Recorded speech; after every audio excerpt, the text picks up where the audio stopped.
इमाम अली अलैहिस्सलाम ने फरमाया था, कोई भी हुकूमत कुफ्र के साथ तो बाकी रह सकती है, जुल्म के साथ नहीं। बुजुर्गों, पेंशनरों, सलाम। दिल हिला देने वाले हकाइक के साथ हाजिर हुआ हूँ, क्योंकि कल से जो आपके ढेरों मैसेजेस मिल रहे हैं उसमें 90% यही हैं मेरी पेंशन नहीं आ रही। उसमें 90% ये है कि मुझे मैसेज नहीं आ रहा। उसमें यह है कि मेरी अभी तक पेंशन तो आई ही नहीं, मेरा तो कार्ड नहीं आया, मुझे 2 महीने से पेंशन नहीं मिली, मेरी पेंशन इंक्रीज़ नहीं हुई। बैंक अल फलाह की हेल्प लाइन मेरी कोई मदद नहीं कर रही, कोई मेरी दाद रसी करने वाला नहीं, कोई मेरी सुनने वाला नहीं। यकीन मानिए, इन मैसेजेस को पढ़ने के बाद रात भर आराम से सो ना सका।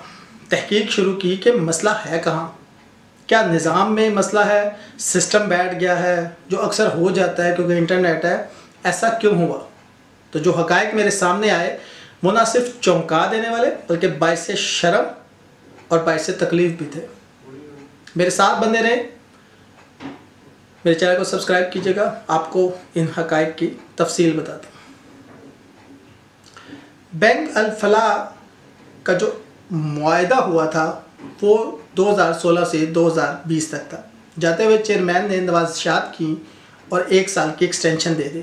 अब बैंक अल फलाह को पता है कि ये मुआहदा नया आने वाला चेयरमैन किसी वक्त भी ख़त्म कर सकता है या किसी और बैंक को दे सकता है। इसलिए बैंक अल फलाह ने बेशर्मी और डिडाई की हद कर दिया है और आपके अकाउंट्स को ब्लॉक करना शुरू कर दिया, रोकना शुरू कर दिया अमाउंट को। क्यों? सिंपल, बैंक को 4 अरब रुपया मंथली मिलता है। जितनी देर वो आपकी रकम को होल्ड करेगा उसका फ़ायदा है। बैंकों के पास होता ही है कि हम अपनी रकम रखवाते हैं और उस रकम से वो बिज़नेस करते हैं, तो जितने दिन वो आपकी रकम रोकेंगे उतने दिन वो फ़ायदे में है। बैंक के चेयरमैन भी डेपुटेशन पे है। बैंक के 19वें ग्रेड के अफसर को 20वें ग्रेड के अख्तियारात दिए गए हैं। एक फैक्ट फाइंडिंग कमेटी बनाई गई है कि ऐसा क्यों हो रहा है। तो पता ये लगा कि बैंक और EOBI के दरमियान जो रिकन्सिलेशन है वो हो ही नहीं रही। EOBI की रिकन्सिलेशन की जो हेड थी वो नैब ज़दा होकर घर बैठी हुई हैं और उसके बावजूद वो अपनी सैलरी और मराद ले रही हैं, लेकिन कोई नहीं जो रिकन्साइल कर सके आपके अकाउंट बैंक के साथ।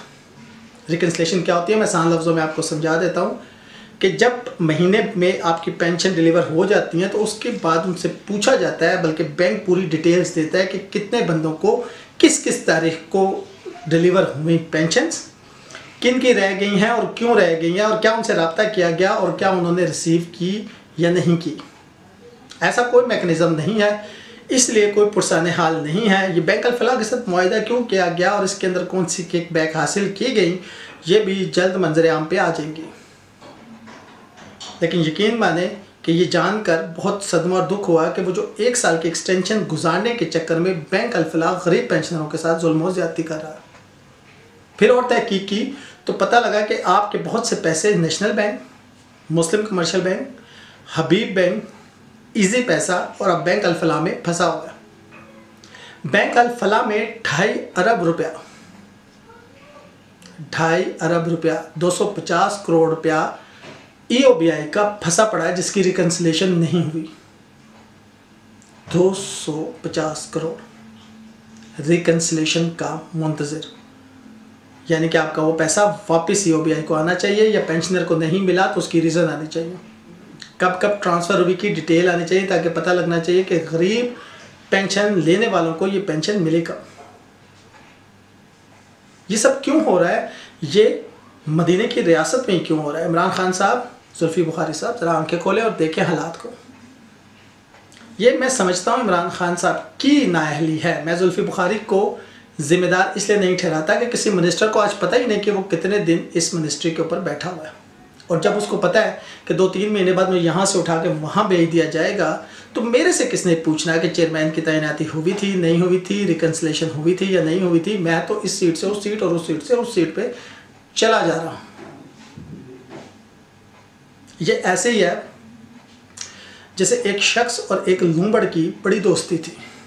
लूंबड़ रोज़ आके उससे खरबूजे खा जाता था, तो एक दिन उस शख्स ने लूंबड़ से कहा कि मैं आज तेरे यहाँ खाने आऊँगा, खाना क्योंकि रोज़ तो तुम मेरे खा जाता है। वो चला गया तो लूंबड़ एक छोटे से खो में बैठा हुआ था। लूंबड़ ने उसे खुशामदीद किया, खो में बिठाया और खुद बाहर निकल कर एक पत्थर पे बैठ गया। थोड़ी देर बाद छलांग मारे दूसरे पत्थर पे, फिर छलांग मारे तीसरे पत्थर पे।